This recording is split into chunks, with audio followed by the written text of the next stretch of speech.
ज्ञानाच्या संघर्षाचं केंद्र अर्थात फुल्यांचं घर होतं. म्हणजे असं घर ज्याचा कोणालाही कुठल्याही वेळेला येण्याची मुभा, वावर, मोकळीक होती. रानड्यांच्या पत्नी वगैरे या सुद्धा सावित्रीबाईंचा सल्ला घ्यायला जायच्या. त्यांनी आत्मचरित्र लिहिली, पण त्यांच्या आत्मचरित्रात सावित्रीबाईंचा उल्लेख केलेला नाही आहे. पण आणि त्यांच्यावर जेव्हा इथल्या सनातन्यांनी खूप हल्ला केला, कारण की धर्मच बदलला, त्यामुळे सनातन्यांचं पित्तच खवळलं. मग त्यांच्याबद्दल खूप घाणेरड्या अर्वाच्य शब्दात अगदी केसरीमध्ये सुद्धा लिहून आलेलं होतं. पण त्यांच्या बाजूने कोण उभं राहिलं ते महात्मा फुले होते. पण पंडिता रमाबाईंच्या अख्ख्या लेखनामध्ये फुल्यांचा उल्लेख तुम्हाला दिसणार नाही.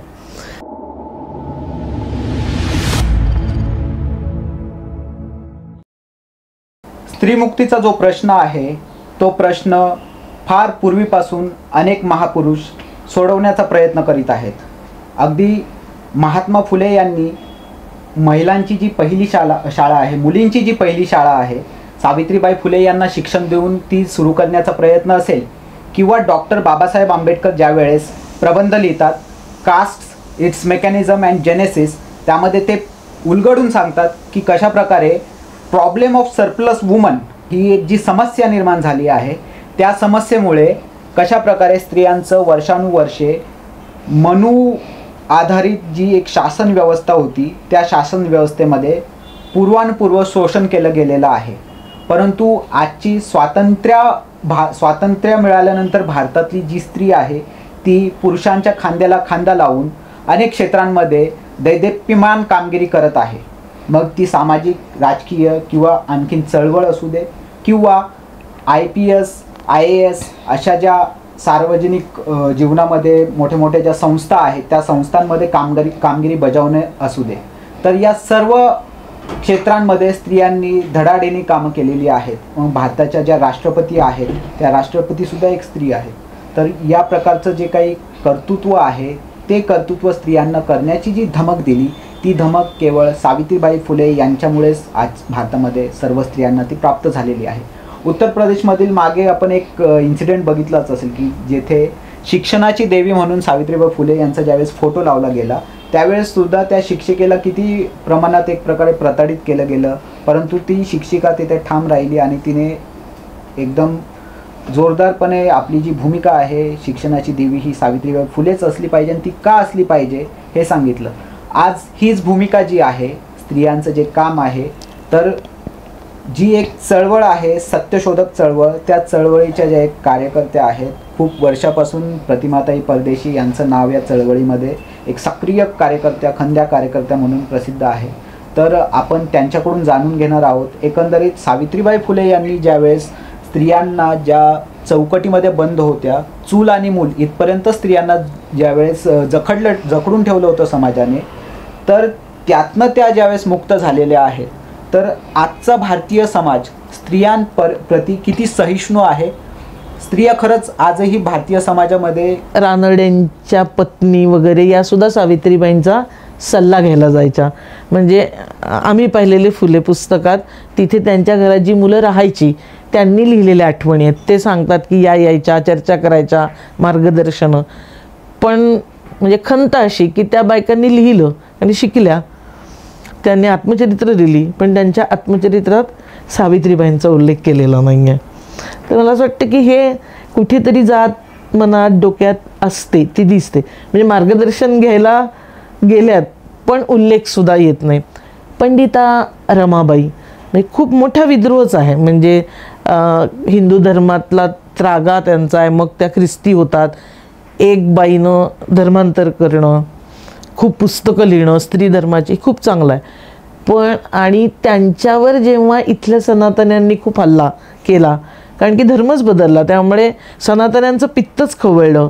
मग त्यांच्याबद्दल खूप घाणेरड्या अर्वाच्य शब्दात अगदी केसरीमध्ये सुद्धा लिहून आलेलं होतं.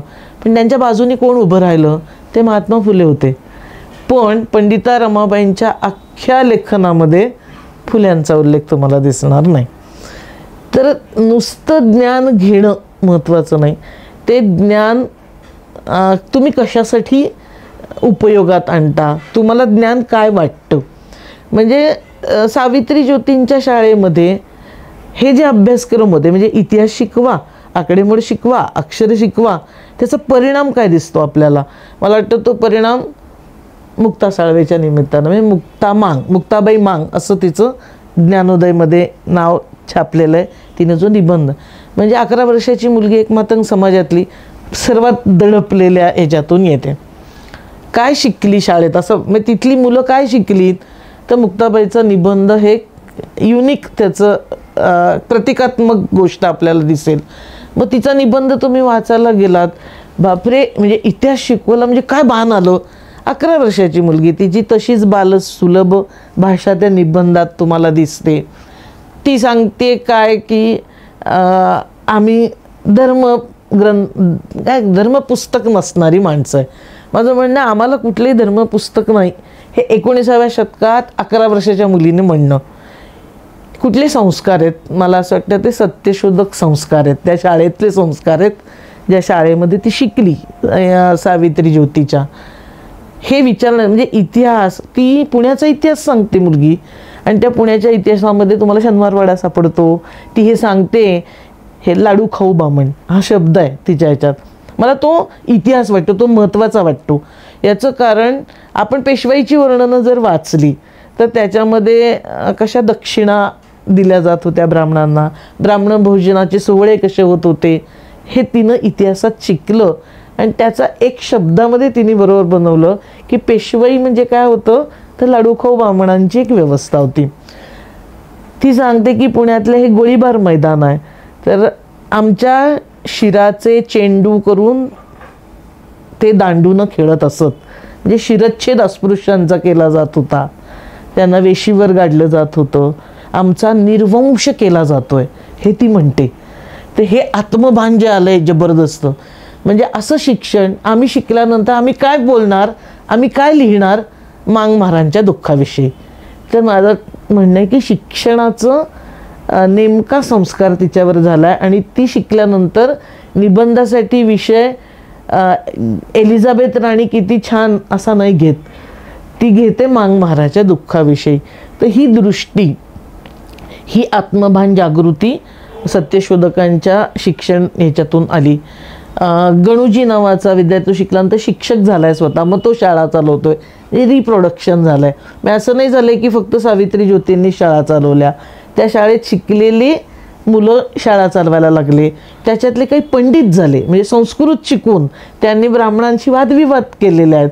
म्हणजे तुकाराम हनुमंत पिंजण तुम्ही पाहिलात तर ते पंडित झालेले आहेत. म्हणजे संस्कृत भाषा जी आम्हाला नाकारली शिकायला ती शिकणं, त्याच्यात प्रावीण्य मिळवणं. तर हा परिणाम प्रभाव सत्यशोधकांच्या म्हणजे एक शाळा 48मध्ये सुरू होते पण त्याच्या मागे एवढ्या सगळ्या त्याच्यातून गोष्टी आपल्याला पुढे आलेल्या दिसतात. आता बरेचदा असं तुम्ही जो प्रश्नाकडे रोख केलेला होता, बरेचदा असं विचारलं जातं की मी आज स्त्रिया शिकल्या पण त्या कुठे सावित्रीबाईंसारखं वागतायत. मग स्त्रिया काय देवधर्म करतात, त्या देवळात जातात, म्हणजे डॉक्टर बायकासुद्धा शनीला तेल त्याच्या डोक्यावर टाकायला उभ्या असतात वगैरे. तर माझं म्हणणं आहे की अशा वेळेला म्हणजे सावित्रीबाईंचा संघर्ष समजून घेताना आपण एक तर तुलना करू नये. सावित्रीच्या लेकी कोण असतात?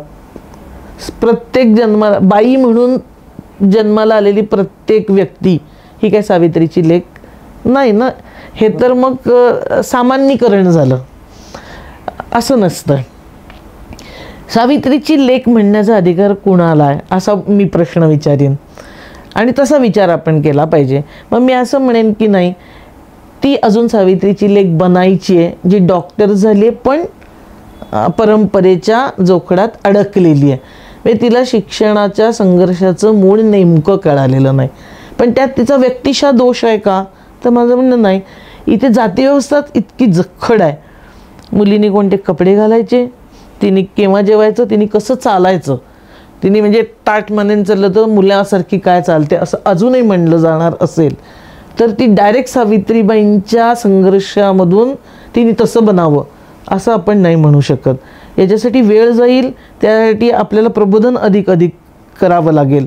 आणि म्हणून सावित्रीबाईंनी एक मोठा शिक्षण संघर्ष स्त्रियांसाठी केला, त्याचा अर्थ जोपर्यंत स्त्रियांना कळणार नाही, त्यांनी फक्त मुलींना शिकवणं एवढंच नाही म्हटलेलं, ते शिक्षण कसं असलं पाहिजे, त्यांनी काय आत्मसात केलं पाहिजे हे अधिक महत्त्वाचं होतं.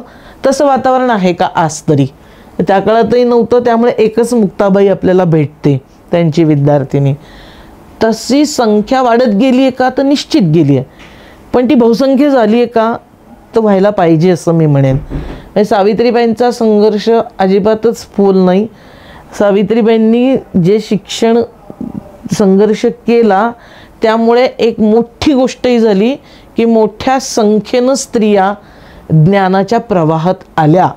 ज्यांना मती देऊ नका असं म्हटलं गेलं होतं, त्या आज शिक्षणामध्ये म्हणजे नुसत्या शिकत नाही आहेत, आता त्या शिकवतात सुद्धा.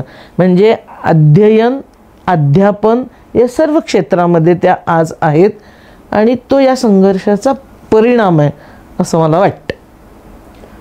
आपली वाणी जी आहे ती खूप ओघवती आहे. म्हणजे लिटरली एक चित्र जे आहे की तेव्हाच्या काळामध्ये कशा प्रकारे सावित्रीबाईंनी तो संघर्ष केलेला आहे आणि त्या संघर्षाचं आज जे काही फलित आहे ते म्हणजे तुमच्या रूपाने एक प्रकारे आपल्याला समोरच दिसत आहे की स्त्रियांना जे बोलण्याचा हक्क, अधिकार सुद्धा नाहीये, तर त्या गोष्टी तुम्ही एकदम सहजतेने इथे मांडत आहात.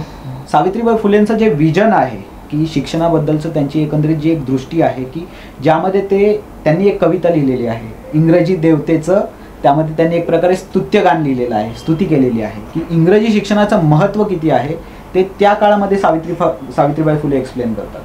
तर आत्ताच्या घडीला ज्यावेळेस शिक्षणामध्ये फक्त तुम्ही ज्याप्रमाणे सांगितलं की खरी सावित्रीची लेख कोण, तर फक्त तुमच्याकडे डिग्री आहे, तो कागद आहे, म्हणजे तुम्ही शिक्षण घेतलं, डिग्री आली तुमच्याकडे म्हणजे तुम्ही सावित्रीचे लेख होत नाही. तर सावित्रीबाई फुलेंनी जे गमक जाणून घेतलं की विद्रोह करणं, तुम्हाला ज्या बेड्यांमध्ये जखडून ठेवलं आहे त्या बेड्यांमधून स्वतःला मुक्त करणं, हे खरं त्यातलं गमक आहे.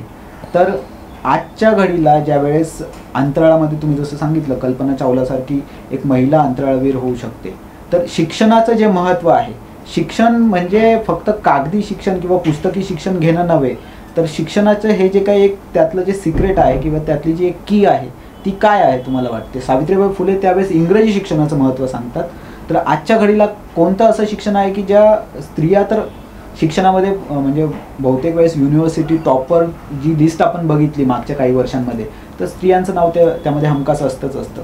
तर काय शिक्षण त्यांनी घ्यायला हवं किंवा तुमचा एकंदरीत अनुभव काय आहे याबद्दल? यात पुन्हा आणखीन आपण त्याला मोठं करूयात. म्हणजे सावित्रीबाईंचा संघर्ष फक्त शिक्षणापुरता आपण मर्यादित ठेवायला नको. सावित्रीबाई आणि ज्योतिबांच्या दृष्टिकोनातून कसं शिक्षण असलं पाहिजे याचं जर अगदी थोडक्यात सांगायचं तर तुमच्या बुद्धीला चालना मिळेल. कारण काय झालं आहे, दलित, बहुजन आणि स्त्रिया यांच्या मेंदूला कुलपं ठोकली आहेत इथल्या जातीव्यवस्थेनं. असं शिक्षण हवं असं सत्यशोधक सांगतात की तुमच्या मेंदूला लागलेलं कुलूप उघडलं पाहिजे.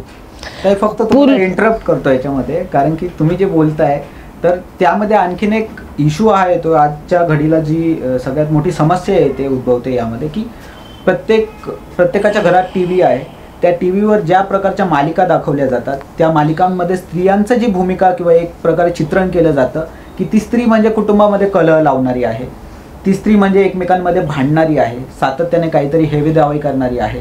तर हे सतत चित्र उभं केलं जातं. बिग बॉस सारखे जे काही एंटरटेनमेंटच्या नावाखाली जे काही कन्झ्युम करतं मास ऑडियन्स, तर बुद्धिभेद करण्याचे हे जे प्रकार होत आहेत, तर त्यातनं पण कसं हे बुद्धीचे जे ताळे आहेत ते तर सतत लावण्याचं काम आजही होतंय, आज घडीलाही होतंय. निश्चित होत आहे. पण मालिका वगैरे ज्या पद्धतीच्या आल्या याच्या मागे सुद्धा एक आयडियोलॉजीच काम करते. तुमचा समाज ज्या पद्धतीचा, विशेषतः तुमचा सत्ताधारी वर्गाचं जे कॅरेक्टर असतं, म्हणजे सत्ताधारी वर्गाचं म्हणून त्याचं रिफ्लेक्शन, म्हणजे सत्ता विशिष्ट मूल्यांचा प्रसार करत असते. आता ज्या पद्धतीचे सत्ताधारी आहेत त्यांनी जी मूल्यव्यवस्था आणली आहे त्या पद्धतीचं चित्रण तुम्हाला दिसणार याच्यात. म्हणजे त्यात मला धक्काबिक्का नाही बसत. ते असं नाही दाखवणार आहेत की अहिल्याबाईंचा खरा संघर्ष काय आहे. त्याच्यापेक्षा सोपं हे असतं की अहिल्या मालिका अशी बनवायची की नंतर पिंड घेऊन त्या आणि त्यांनी धार्मिक कार्य कसं केलं आहे. साईबाबांचं मालिका सुरू आहे, हिंदी मराठी इंग्रजी ते आणखीन करत राहतील. ते तेच करतात हे तुम्ही लक्षात घ्या. आणि त्याच्यातूनही साईबाबा म्हणजे एक चमत्कारी बाबा होता असं तुम्हाला निश्चितपणे वाटेल. म्हणजे साईबाबांबद्दल ज्या आधीच्या गोष्टी होत्या की साईबाबांनी नेमकं काय केलं आहे, इतके पॉप्युलर का झाले हा प्रश्नच असतो ना. चमत्काराने नाही होत माणूस. म्हणजे असं काहीतरी कृती केली आहे का की ज्याचा सामान्यांच्या जीवनाशी जोडलं गेलेलं होतं. साईबाबांच्या वर दावा करणारे हिंदू पण आहेत, मुसलमान पण आहेत. असं का होतं की सगळे दावा करतायत की साईबाबा आमचेच आहेत. तर एक वेगळ्या गोष्टी पण त्याच्यामध्ये शोधता येतात. पण आत्ता मालिकेमध्ये काय तुम्हाला साईबाबा दिसतात. साईबाबा कोणाला तरी बांधलेत, मारतायत आणि साईबाबांच्या ह्याच्यातनं असा किरणं पडतात आणि ते सगळं अवैज्ञानिक गोष्टी. इथे स्त्रियांना एका साच्यात टाकणं हीच मनुस्मृती आहे. हेच वेगवेगळ्या स्मृती पुराणं. म्हणजे वडील मुलीचं लहान वयात का लग्न करायचे, अजूनही जातीतच लग्न करायचं हे बंधन का येतं. याचं कारण पगडाच असा ठेवलेला आहे, तू जर तुझ्या मुलीचं लग्न लवकर लावलं नाहीस तर तू नरकात जाशील. मग हे जे म्हणजे कडेकोट बंदोबस्त केलेला आहे स्त्रियांना दास्यात ठेवण्याचा. आणि त्या गोष्टी तिथे दिसतील. तिथे ही मोकळीक दिसणार नाही की सावित्रीबाई आल्या आहेत. सावित्रीबाई समजा सावित्रीबाईंवरची मालिका केली ती कशी होईल आजच्या सगळ्या मालिका पाहता, तर भीती वाटते मला. आणि सावित्रीबाई इतक्या सहजपणे शाळेत गेल्या, अशा मुलींना बागडत शिकवत असं येऊ शकतं. मग त्यात हे एकदम आणि थ्रिलरपणे सुद्धा येऊ शकतं. त्याच्यामध्ये असं येईल का की सावित्रीबाईंनी त्यांच्या घरामध्ये एक हळदी कुंकाचा कार्यक्रम घेत, संक्रांत आता हे फार चालेल, आता वाण देणे ते इव्हेंट झाल्यात आता सगळ्या. म्हणजे त्याचंही भ्रष्ट रूप पाहायला मिळतंच आहे आपल्याला. मग त्याच्यामध्ये असं कधी विचार मांडला जाईल का, कोणी सांगेल का की सावित्रीबाईंनी घरामध्ये हळदी कुंकू ठेवलेलं होतं, त्यासाठी एक रीतसर नोटीस काढलेली, ती छापली, ती फिरवली आहे नोटीस. म्हणजे सत्यशोधक समाजाचं काम ज्या पद्धतीनं की आज मीटिंग आहे, हा विषय आहे, त्या पद्धतीनं तुम्हाला ती नोटीस दिसते. आणि ती मला खूप महत्त्वाची वाटली. त्या समारंभाच्या अध्यक्ष मिचेलबाई म्हणजे ख्रिस्ती आहेत. नोटीसमध्ये असं म्हटलंय म्हणजे काही फरक मी करणार नाही, सदवा विधवा अमकं टमकं, हिंदू मुसलमान ब्राह्मण शूद्र काही नाही. आणि वाक्य असं आहे की सर्व स्त्रियांना एका जाजमावर बसावे लागेल. म्हणजे एका सतरंजीवर बसायचं आहे. तुमच्या डोक्यातला जातीभेद माझ्या घरात येताना उमऱ्याच्या बाहेर ठेवायचा आहे. मला असं वाटतं की असे प्रसंग नाही येणार मालिकेत. म्हणून सावित्रीबाईंच्या संघर्षामध्ये शाळा ही तर एक ऐतिहासिक क्रांतिकारी गोष्ट आहेच, पण अशा खूप भोवतीच्या गोष्टी आहेत ज्या सावित्रीबाई पॉलिटिकल ॲक्टिव्हिटी आहे ना त्यांची ही, त्या ह्याच्यामागे एक जात पितृसत्तेचं राजकारण उकलून दिसतं, दाखवतात ते आपल्याला की म्हणजे भगिनी भावाची चर्चा तर स्त्रीमुक्ती चळवळीतही होते. काय आहे भगिनी भाव, सगळ्या बायका एक असं नुसतं म्हणून नाही भगिनी भाव निर्माण होत. सावित्रीबाई म्हणतात हिंदू असो, मुसलमान असो, ख्रिश्चन असो, सदवा असो, विधवा असो, लहान असो, मोठं असो, सगळ्या एका जजमावर म्हणजे आपण एकसारखे आहोत. मला वाटतं सत्यशोधक भगिनी भाव आज आम्ही जो मांडतो त्याची बीज सावित्रीबाईंच्या ह्याच्यात आहे. म्हणजे या अर्थानं सुद्धा ते शिक्षिकाच आहेत ना आमच्या. असं ज्या सावित्रीबाईंना समजून घेतील त्या सावित्रीच्या लेकी असतील. सावित्रीबाईंचा तो संघर्ष म्हणजे महात्मा फुले घरावर म्हणजे राहतं घर आहे आणि घरावरी पाटी 19व्या शतकात लावायची की ज्या विधवा स्त्रिया गरोदर आहेत त्यांनी प्रसूत होण्यासाठी आमच्या घरात या. बालहत्या प्रतिबंधक गृह ओपनली 19व्या शतकात म्हणणं ही इतकी क्रांतिकारी गोष्ट होती. आजही आपण हिंमत करूत की नाही अशी आपल्याला भीती वाटते. सावित्रीबाईंनी आता हे सगळं बाळणपणाचा प्रश्न आहे ना, म्हणजे सगळ्यात मेजर रोल कोणाचा आहे, सावित्री आणि त्यांच्या सहकारिणी म्हणजे सगुणाबाई. स्वतंत्र आहेत का जय भीम. सावित्रीबाई फुलेंच्या जयंतीच्या निमित्तानं खरं तर आपण हा संवाद करत आहोत. प्रबुद्ध भारत चॅनलचं मी यासाठी सुरुवातीला मनापासून आभार व्यक्त करते. आजच्या स्त्रियांच्या स्थितीबद्दल त्यांनी वेगवेगळ्या क्षेत्रात जे कामगिरी केली आहे ह्या सगळ्याचा जर आपण धांडोळा केला तर आपल्याला 19व्या शतकाकडे वळावं लागतं. कारण आज स्त्रिया ज्या मोकळा श्वास घेऊ पाहतायत त्यांना तो पूर्ण घेता येतो की नाही याची चर्चा आपण करत राहूयात. पण ज्या उत्तुंग भरारी वेगवेगळ्या क्षेत्रात त्या घेताना दिसत आहेत ते अचानक घडलेली गोष्ट नाही. याचं कारण भारतासारखा जो देश आहे हा देश, आम्ही जरी पुस्तकात असं म्हटलं की भारत हा शेतीप्रधान देश आहे तर आपल्याला हे पक्कं माहिती आहे की भारत हा जातीप्रधान देश आहे. आणि त्यामुळे या जातीप्रधान देशामध्ये जातीव्यवस्थेनं शोषण केलेलं आहे. आणि जे जातीच्या उतरंडीच्या जितकं तुम्ही खाली जाल तितकं शोषणाची तीव्रता तुम्हाला जास्ती दिसते. आता आम्ही आज हे जे बोलतोय हेच आत्मभान आम्हाला मुळात सावित्रीबाई फुलेंमुळे आलेलं आहे. म्हणजे सावित्रीबाई फुल्यांनी 19व्या शतकात संघर्ष सुरू केला. म्हणजे एक ठिणगी पेटवली, तिचा नंतर वणवा झालेला आपण पाहिलेला आहे. सावित्रीबाईंचं खरं तर चरित्रच पुन्हा पुन्हा सांगितलं गेलं पाहिजे की त्यांनी जी कामं केली आहेत, त्यांनी ज्या कृती केलेल्या आहेत, जे आंदोलनं केलेली आहेत ती केली नसती तर आज स्त्रिया ज्या वेगवेगळ्या क्षेत्रात दिसत आहेत, म्हणजे आत्ताही कल्पना चावला अंतराळात आहे तिथपर्यंत या गोष्टी आपल्याला कदाचित दिसू शकल्या नसत्या. याचं कारण मुळात भारतीय समाज हा बंदीचा समाज आहे. म्हणजे सर्व बंदी, स्पर्शबंदी म्हणजे पाण्याला स्पर्श करू नका, माणसाला स्पर्श करू नका, त्यांना कुठल्याही प्रकारचं स्वातंत्र्य नाही हे तर होतंच. पण या प्रत्येक जातीच्या रचनेमध्ये ज्या स्त्रिया आहेत त्या त्याहून दडपलेल्या आपल्याला दिसत आहेत. आणि अशा एका अंधार युगामध्ये खरं तर सावित्रीबाईंसारखा एक दिवा आपल्याला दिसतो की ज्यानं स्त्रियांचं जीवन प्रकाशमान केलं. ज्या काळात असं म्हटलं जात होतं की बाईनं शिकायचं नाही, म्हणजे मुळात त्याला धर्मग्रंथांचा आधार दिला गेला. म्हणजे न स्त्री शूद्राय मतिम दद्य, स्त्रिया आणि शूद्र शिक्षणच द्यायचं नाही. तर सावित्रीबाई आणि ज्योतिबा हे जेव्हा शाळा सुरू करतात मला असं वाटतं की मनुस्मृतीची ज्ञानबंदी तोडतात, हा त्याचा अर्थ आहे. आणि हा सतत सांगितला पाहिजे. सांगितला नाही तर काही लोक सोयीनं सावित्रीबाईंचं नाव घेऊ शकतात. त्यामुळे सावित्रीबाईंनी केलेल्या कार्याचा नेमका अर्थ हाच 21व्या शतकात पुन्हा नीटपणे आपल्याला सांगत राहावा लागेल. आणि मला वाटतं महामानवांच्या जयंतीच्या निमित्तानं ती संधी असते आपण हे म्हणावं. मग आपण हे नेहमी सांगितलं की सावित्रीबाई ज्योतिबांकडनं त्यांनी शिकल्या आणि त्या स्वतः मग मुख्याध्यापिका, म्हणजे एक शिक्षिका आणि मुख्याध्यापिका असं म्हणजे ट्रेनी टीचर आहेत. मला वाटतं 19व्या शतकात ही खूप महत्त्वाची गोष्ट आहे.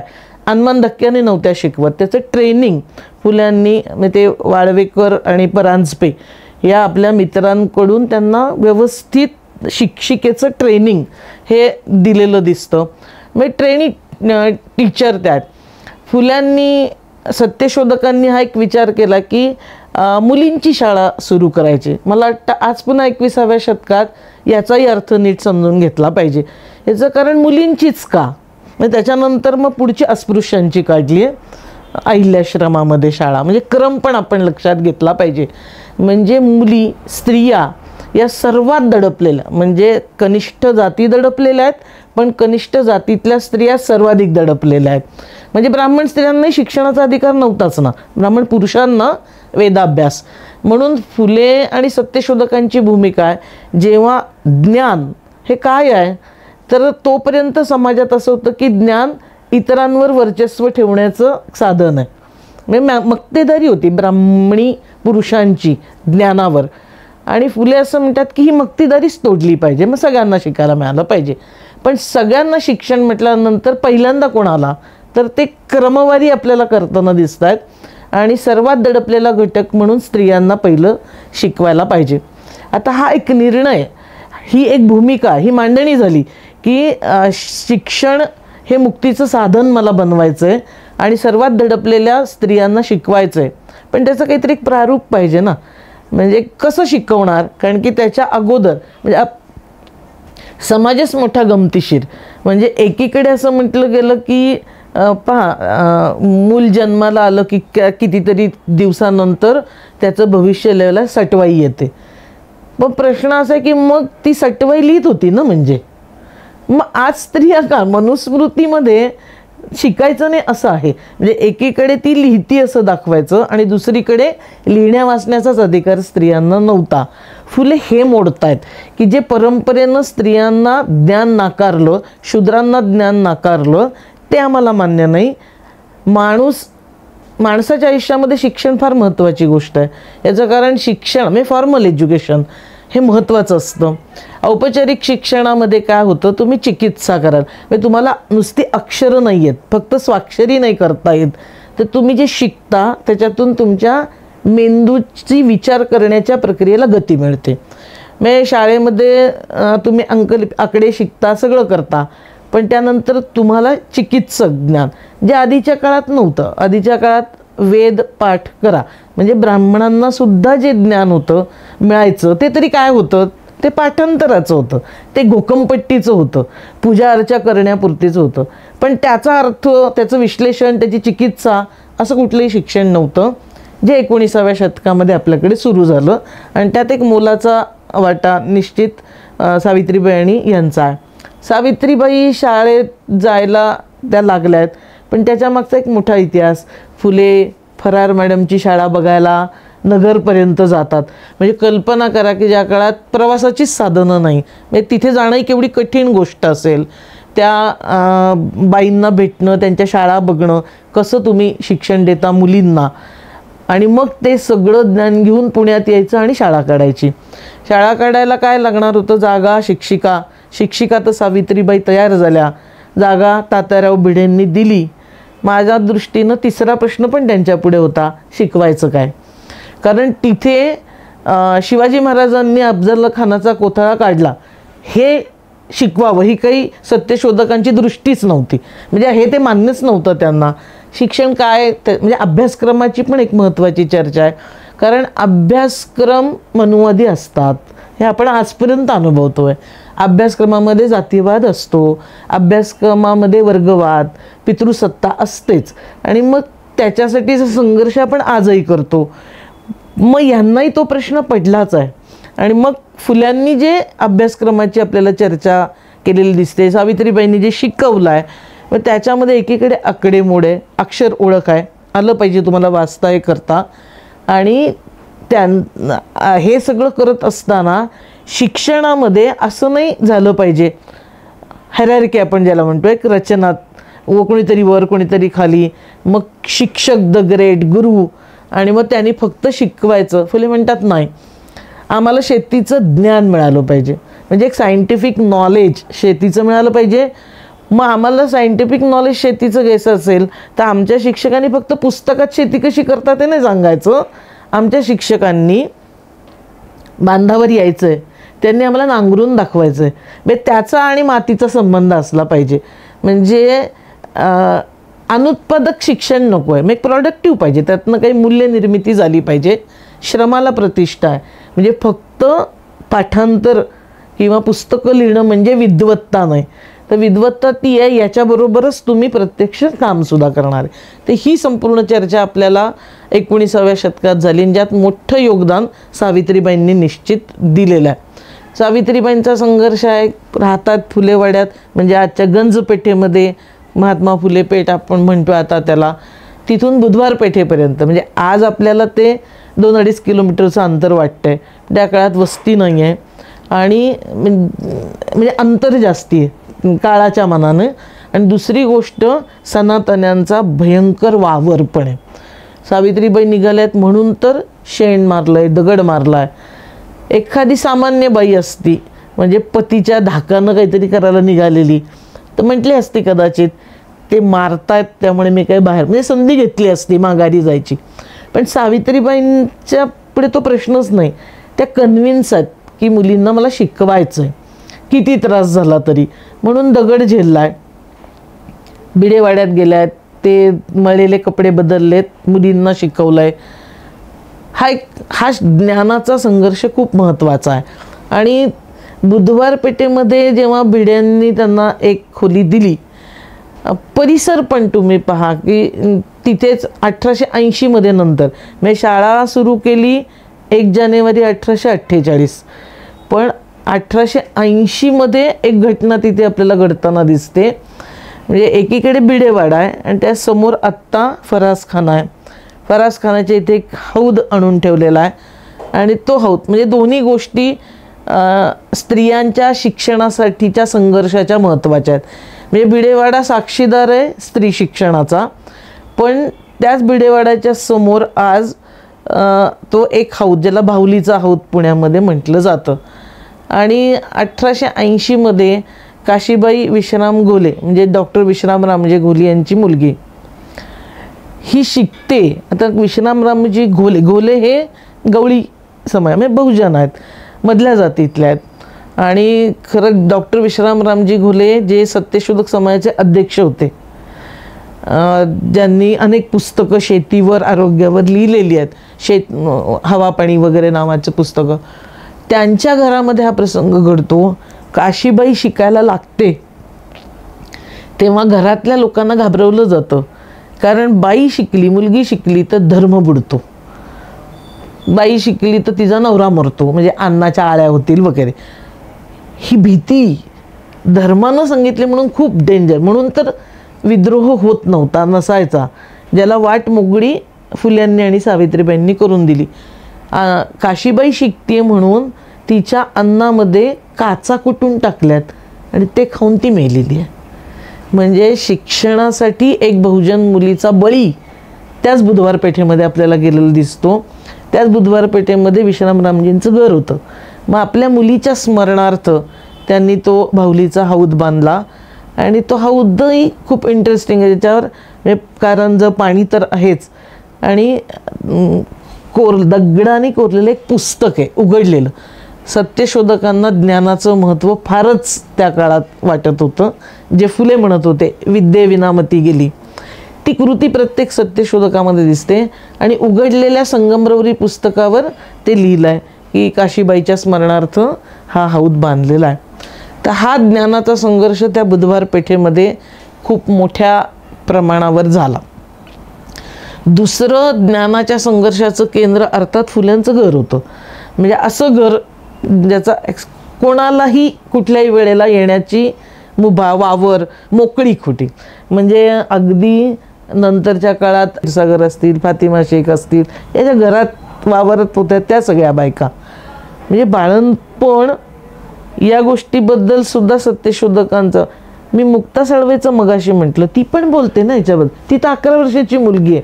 तिने एक प्रश्न, म्हणजे मी जो भगिनीभाव म्हटला ना, स्त्रियांचे प्रश्न कसे दिसतात त्यांना जे शिकलेत या पद्धतीचं सत्यशोधक शिक्षण, तिने एक प्रश्न भन्नाट केला की सर्व स्त्रिया बाळंत होतात. ती म्हणते पण म्हणजे ब्राह्मण स्त्री पण मुलाला जन्म घालते आणि अस्पृश्य स्त्रीसुद्धा, पण आमच्या स्त्रिया जेव्हा बाळंत होतात तेव्हा त्यांच्या डोक्यावर छप्परसुद्धा नसतं, त्यांना बाळंत रोग होतो आणि त्याच्यात त्या मरतात. तर हे जे भान आहे, स्त्रियांचं जाती शोषण करतात, जातीभर हुकूम स्त्रियांचं शोषण होतं, हे आत्मभान तिला त्यात मिळालं आहे. आणि म्हणून ती ब्राह्मण स्त्रियांचं बाळंतपण वेगळं आहे आमचं, त्या बिचाऱ्यांना किमान सुरक्षित बाळंतपण तरी आहे, पण आमच्या बायकांना ते पण नाही. ती दृष्टी ही सावित्रीबाईंच्या शिक्षणातून तिला मिळालेली निश्चित आहे. म्हणून दडपलेल्यांबद्दल अधिक बोललं पाहिजे याकडे ते जातात. सावित्रीबाईंनी म्हणजे पहा, बालहत्या प्रतिबंधक गृहघरावर पाठी लावणं मी का क्रांतिकारी म्हणते, कारण ह्याच्यामध्ये मुद्दा कुठला आहे, विधवा बायका आहेत, म्हणजे नवरा नाही आहे, त्या ज्यांना बाळ जन्माला घालायचं की नाही, हा एक मोठा इश्यू होता ना त्या काळात. म्हणजे लक्ष्मीबाईचं प्रकरण गाजलेलं होतं भ्रूण हत्येचं. बायका, आपण नवरा नाही आणि गरोदर आहोत म्हणजे दोषी बाईच आहे. म्हणजे ज्याने तिला गरोदर केलं त्या पुरुषाबद्दल समाज काहीच बोलत नव्हता.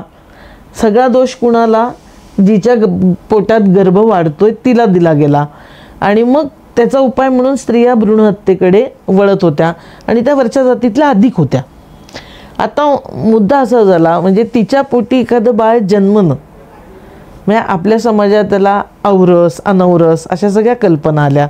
म्हणजे ते बाळ अनौरस आहे ज्याचा बाप माहिती नाही अशी चर्चा समाजात. म्हणजे हा काय धाडस आणि काय क्रांतिकारी विचार आहे की औरस अनौरस आम्ही नाही मानत, चला तुम्ही या आमच्या घरामध्ये. आणि हा विश्वास दिलाय हा भगिनीभाव मला वाटतो की तुम्हाला आई होण्याचा अधिकार आहे का, तर निश्चित आहे. एखाद्या विधवेला मला बाळ जन्माला घालायचे पण समाज असा आहे आणि त्यात घाबरू नका, आम्ही आहोत, आमच्या घरी या, बाळंत व्हा आणि पुढचं आहे, हवं असेल तर बाळ घेऊन जा आणि नको असेल तर आम्ही सांभाळायला तयार आहोत. म्हणजे ज्या मुलांना समाजाने अनौरस म्हटलं त्या विधवांच्या पोटी जन्मले पण त्यांचं मायबाप व्हायचं काम हे करतात. ही खूप वेगळी गोष्ट आहे. मग एक तर त्या बाईला या पद्धतीचा मानसिकता देणं की तुला जैविक मातृत्वाचा अधिकार आहे. म्हणजे मातृत्वाचा अधिकार फक्त लग्न झालेल्या नवरा बायको अशा कुटुंबात राहणाऱ्या बायकांनाच असं नाही, तुला सुद्धा आहे हे म्हणणं. त्यांना मूल जन्माला घालायचं असेल तर तो अधिकार आहे तुमचा आणि आम्ही तुमच्या पाठीशी आहे हे म्हणणं, त्यांची बाळंतपणं करणं हे एक. म्हणजे आणि नंतर आणखीन पुढची कृती त्यातनं एक क्रांतिकारी येते की त्यातलंच एक मूल दत्तक घेणं, आपलं मूल म्हणून सांभाळणं. म्हणजे एकीकडे जैविक मातृत्व ते विधवांना मान्य करतायत आणि त्याच्याही पुढे जात, म्हणजे मी त्याला सोशल मदरहूड म्हणते, म्हणजे सामाजिक मातृत्व हे सावित्रीबाईंनी स्वीकारलं आहे. ज्या स्त्रिया पुरुष हे विचार पचवू शकतात, मला वाटतं त्यांनी आम्ही सावित्रीचा मुलगा आणि सावित्रीची मुलगी आहे असं म्हणण्याचा अधिकार त्यांना आहे. म्हणजे हे पण शिक्षण आपल्याला त्यांनी दिलं. एक शाळा आहे पण दुसरीकडे भगिनीभाव तुम्ही कसा जगायचा असतो हे पण सावित्रीबाई आपल्याला दाखवतात. तेव्हा प्रार्थना समाज होता, खूप वेगवेगळे ब्राह्मण समाज वगैरे समाजात खूप प्रार्थना, आपल्याकडे प्रार्थना समाज महाराष्ट्रात बराच चालला. तसाच सत्यशोधक समाज आहे 1873 स्थापन केला. मला खूप म्हणजे बाबासाहेबांनी फुल्यांना गुरु म्हटलं आहे. आपण अनुयायी म्हणून हा प्रश्न सतत का म्हटला असेल हे घ्यायलाच पाहिजे डोक्यात. तर ते ना विचारांची दिशा ही आपल्याला म्हणजे एक लाईन दिसते, फुले इथपर्यंत आणतात आणि बाबासाहेब घेऊन जातात पुढे. तर ते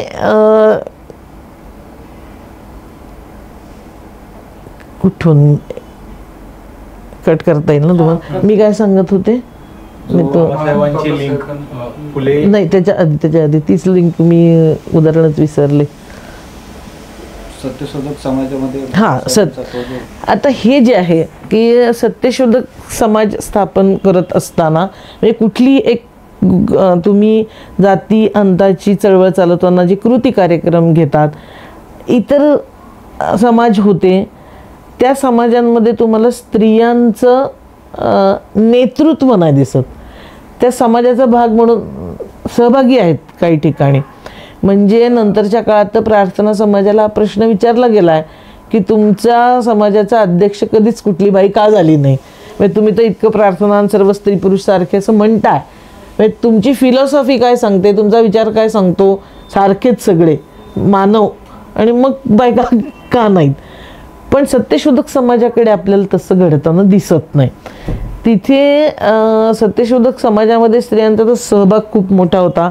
वेगवेगळ्या दडपलेल्या जातीतल्या स्त्रिया त्याच्यामध्ये सहभागी होत्या. म्हणजे तुम्ही पाहाल ताराबाई शिंदे, म्हणजे त्यांचे वडील आणि काका हे वराड प्रांतामध्ये दोघेही सत्यशोधक समाजाचे कार्यकर्ते आहेत. त्यांच्या घरात वाढलेल्या ताराबाई, आणि ताराबाईंचं तुम्ही जर लिखाण वाचलं तर असं वातावरण घरात असल्याशिवाय कोणी बाई इतक्या ताकदीचं इतक्या तीव्र तिखट शब्दात जी चिकित्सा केलेली आहे, म्हणजे एक वातावरण सत्यशोधक समाजात होतं. मुक्ताबाईचं आपण पाहतो. तानुबाई बिर्जे पहिल्या महिला संपादक आहेत. सावित्रीबाई फुले सत्यशोधक समाजाच्या अध्यक्ष आहेत. सावित्रीबाई रोडे मग नंतर 1911 या सावित्रीबाई रोडे कोण आहेत? म्हणजे महात्मा फुल्यांवर जे मारेकरी पाठवले त्यात एक तात्यासाहेब रोडे आहेत. कुंभार आणि रोडे दोन्ही रामोशी समाजाचे मारायला पाठवलेले होते. आणि नंतर फुल्यांनी त्यांच्याशी संवाद केला. मग ते फुल्यांच्या सोबतच काम करायला लागले. आणि त्या तात्यासाहेब रोडेंची सून म्हणजे सावित्रीबाई रोडे, जी सत्यशोधक समाजाची आपल्याला नंतर अध्यक्ष झालेली दिसते. म्हणजे एक रामोशी समाजातली बाई अध्यक्ष झालेली आहे, सावित्रीबाई स्वतः झालेल्या आहेत. आणि या बाईंनी, सावित्रीबाई रोडेंनी सुद्धा नंतर समाजाच्या वतीनं 3 शिक्षण परिषदा घेतलेल्या आहेत. आणि त्यात एक रामोशी समाजासाठी शिक्षण. म्हणजे सत्यशोधक समाज जे कार्य करत होता ना, यांनी जे पेरलं ते नंतरही आपल्याला उगवत राहताना दिसतंय. मी बाबासाहेबांच्या दृष्टीने असं म्हणत होते की महाडचा चौदार तळ्याचा सत्याग्रह झाला आणि तो 20 मार्च पहिला आणि नंतर दुसरा 25, 26, 27 डिसेंबर 1927 3 दिवस झाला.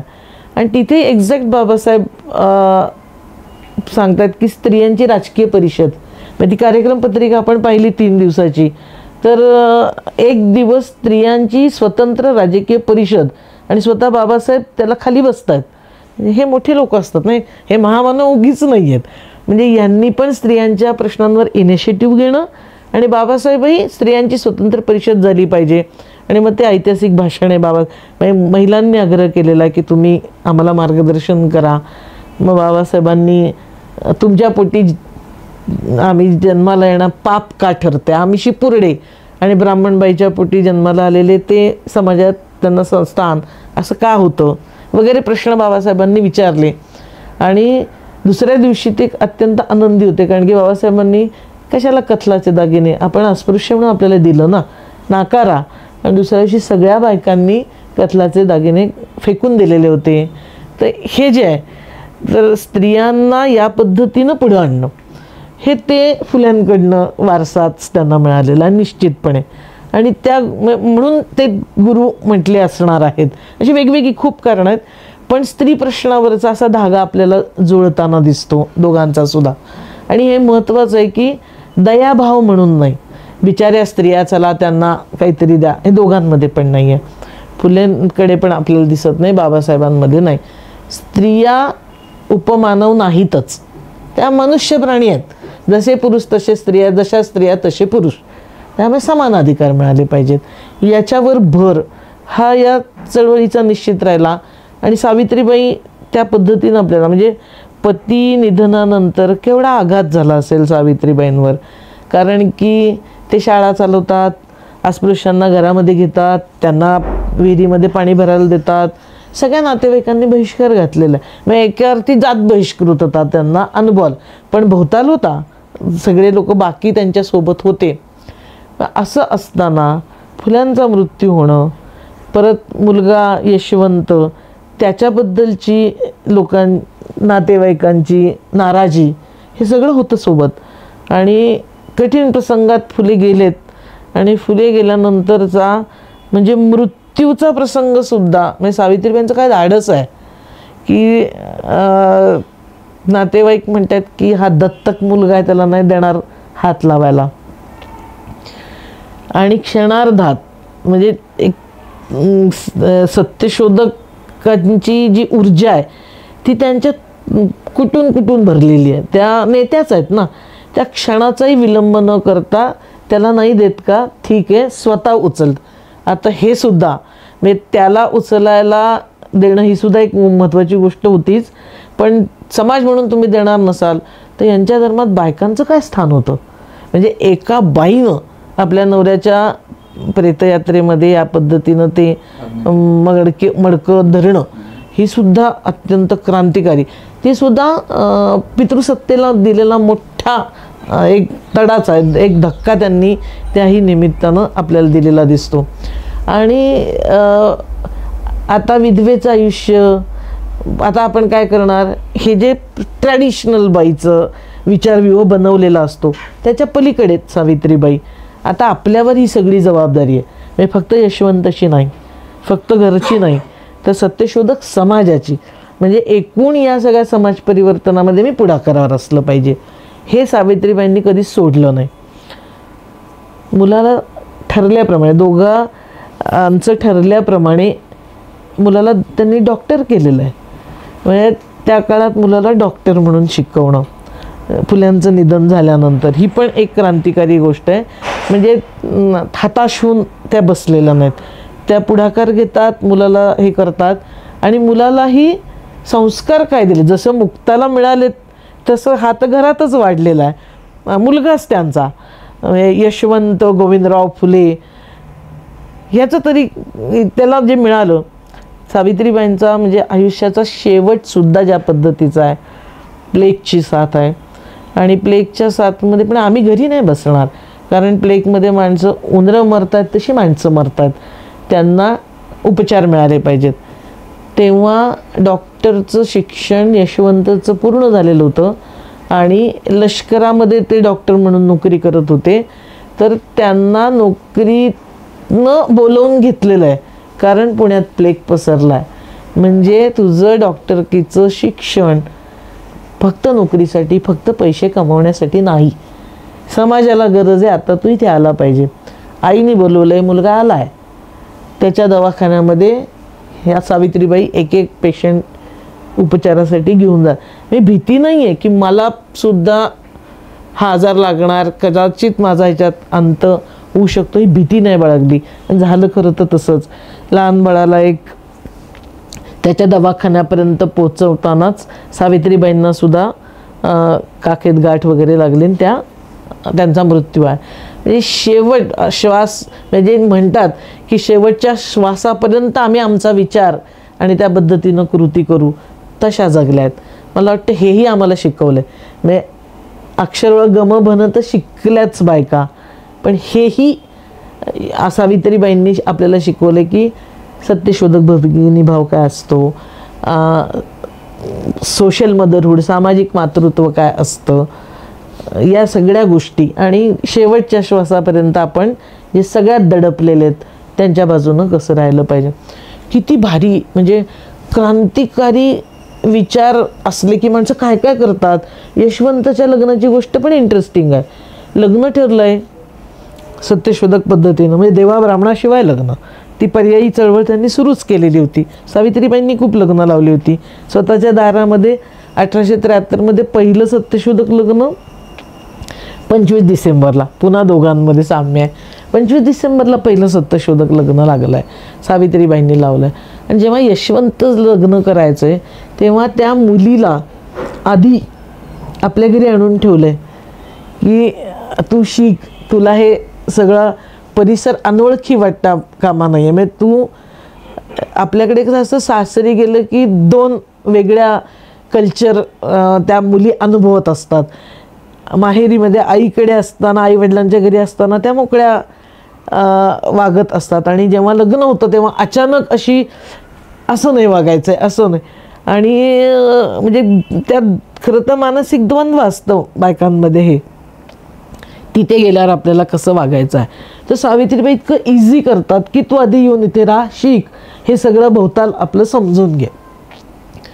तर हे जे आहे ना की सासर आणि माहेर, सासर म्हणजे द्वाड असलंच पाहिजे, सासूनं कजागच असलं पाहिजे, हे सगळे पारंपरिक निकष मोडून पडतात. हे आज त्यांचं कुटुंब ना एक लोकशाहीवर आधारित कुटुंब, लोकशाही मूल्य जगणार. फुल्यांचं स्वप्नच होतं, फुल्यांनी लिहिलं पण आहे कसं कुटुंब असलं पाहिजे. घडतं कसं की माझी जात कोणती, माझ्या वडिलांची आहे ती, माझ्या आईची आहे ती नसते. आणि आईची तरी कोणती, कारण की सजातीयच लग्न होतात. मग धर्म कोणता, तर वडिलांचा धर्म सगळ्यांचा धर्म, घरात जेवढी भावंडं असतील.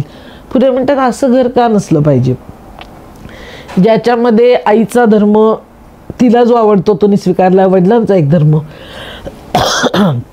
म्हणजे ते उदाहरणच आहेत की वडील ख्रिस्ती आहेत, आई बौद्ध आहे, हे एक मुलगा मुसलमान आहे, मुलगी सत्य धर्माची आहे. म्हणजे कुटुंबात एवढी लोकशाही हवी की हवा तो धर्म त्यांना स्वीकारता यावा. आणि सर्व धर्मांना मानणाऱ्या व्यक्तींनी कुटुंबात एकत्र नांदावं, इतकं चांगलं कुटुंब असलं पाहिजे.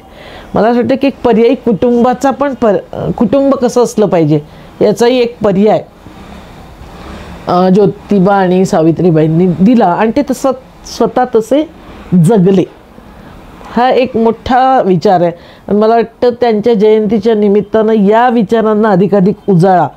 अलीकडे माहोल फार खराब झालेला आहे. प्रेम करण्याचा अधिकार नाही. प्रेमविवाह होत असतील तर धर्मरक्षक येऊन काय काय गोष्टी करतायत. सरकार म्हणावं तर ते धड नाही, कारण की तेच धर्मांतर बंदीचे कायदे आणणार आहेत. ते लव जिहादची भाषा बोलणार आहेत. सावित्रीबाईंनी त्या नायगावला तिथून पत्र लिहिलं एक ज्योतिबांना आणि त्यांचं माहेर म्हणजे 2 ठिकाणी खरं तर त्या माहेर असल्यासारख्या राहिला. एक ओतूरला डुमरे वगैरे सगळे मंडळी होती, सत्यशोधक समाजाची कार्यकर्ती. तिकडे त्या खूप राहिल्या, तिथे सभा वगैरे पण त्यांनी घेतल्यात. नायगावला त्या गेलेल्या असताना प्रसंग असा घडला की एक ब्राह्मण भिक्षुक म्हणजे ब्राह्मण मुलगा, त्याचं प्रेम गावातल्या एका मुलीवर होतं आणि ते प्रेम कळलं कारण की ते आंतरजातीय झालं. म्हणजे ब्राह्मणांनी इतर जातीतल्या मुलीबरोबर प्रेमसंबंध ठेवले आणि म्हणून गाव एकत्र आलं आणि त्यांना मारायचा विचार म्हणजे दगड वगैरे घेऊन त्यांच्या पाठी लागले. तेव्हा सावित्रीबाई ढालवून पुढे आलेल्या आहेत आणि त्या म्हणतात तुम्ही यांना का मारताय? त्यांना प्रेम करण्याचा आणि जगण्याचा अधिकार आहे. ते कुठले दुष्कृत्य करतायत का? नाही. ते दोघं लग्न करायला तयार आहेत, त्याच्यामुळे तुम्ही त्यांना मारता कामा नाही आहेत. आणि ही सगळी वार्ता त्यांनी ज्योतिबांना पत्रातनं कळवलेली आहे. आजचं वास्तव काय आहे? आज असंच घडतंय, जे त्या गावाने केलं होतं तसंच आज झुंडीच्या झुंडी येत आहेत आणि व्यक्ती स्वातंत्र्याच्या विरोधात कृती करताना दिसत आहेत. आणि म्हणून सावित्रीबाईंची जयंती 2025मध्ये करत असताना या सगळ्या प्रसंगांना, इतिहासाला उजाळा दिला पाहिजे. त्यांनी 48मध्ये शाळा काढली, पण त्याच्या निमित्तानं आम्हाला खूप गोष्टी शिकवल्यात. आंतरजातीय विवाहाची मुभा असण्यापासून, प्रेम करण्याचा अधिकार असण्यापासून, सुनेशी कसं वागावं याचं एक प्रारूप, सहजीवन स्त्री पुरुषांचं कसं असतं. अत्यंत ज्योतिबान त्यांचं जे नातं आहे ते इतकं छान आहे. पत्रातून ते व्यक्त होतं, त्यांच्या अनेक गोष्टीतून, तिथे राहणाऱ्या मुलांनी ज्या आठवणी सांगितल्या आहेत त्याच्यातून, कसं छान जीवन ज्याच्यामध्ये कुणी वर म्हणजे नवरा बॉस बायको असलं कुठलं खालीवर किंवा बायको बॉस नवरा खाली असं विचित्र कुठे काही असत नाही. कसं असलं पाहिजे नवरा बायकोचं सहजीवन याचं एक आदर्श प्रारूप म्हणजे ज्योतिराव आणि सावित्रीबाई आहेत. तर हेही शिकवलं आहे असं मला वाटतं. आणि तसं सहजीवन असलं पाहिजे म्हणजे मालिकात दिसणाऱ्या भन्नाड बायका नाही दिसणार, हा विचार जर पोहोचला तर. खूप छानपणे आपण उलगडून सांगितलेलं आहे. सर्वात महत्त्वाचं म्हणजे आपण जे सांगितलेलं आहे की सावित्रीबाई फुलेंना फक्त शिक्षणापुरतं एक जे बंदिस्त केलं जातं की शिक्षणाची देवी म्हणून एक प्रकारे जे पोर्ट्रे केलं जातं, तर त्याच्या पलीकडे जाऊन जो समताधिष्ठित समाज निर्मिती आहे त्यासाठी जी आवश्यक मूल्य असतात मग ती कुटुंबापासून तुम्ही ती रुजवली पाहिजेत. आणि ती रुजवण्यासाठी सावित्रीबाईंचं जे जीवन आहे ते जीवनच एक प्रकारे प्रेरणादायी आहे. आणि आपण जे प्रसंग सांगितलेले आहेत, एकूण एक प्रसंग असा डोळ्यासमोर तुम्ही ज्या पद्धतीने मांडलेला आहे तो असं उभा राहतो. प्रतिमाताई परदेशी यांनी ज्याप्रमाणे तो जो इतिहास आहे तो आपल्यासमोर आता जिवंत केलेला आहे, त्या इतिहासाला आपल्याला पुन्हा पुन्हा भेट देण्याची गरज आहे. प्रबुद्ध भारतचा ही जी सिरीज आहे, ही मालिका आहे, ही अशा प्रकारे चालू राहील. आपण विविध क्षेत्रातल्या मान्यवरांना भेटतच राहणार आहोत आणि त्यांच्याकडून एकंदरीत चळवळीचं हे जे ज्ञान आहे, जे ज्ञान विस्मृतीत चाललेलं आहे हळूहळू, तर ते पुन्हा पुन्हा आपल्याला उजळत ठेवण्याची गरज आहे. तर ते आपण करतच राहू. जय भीम, जय संविधान. जय भीम.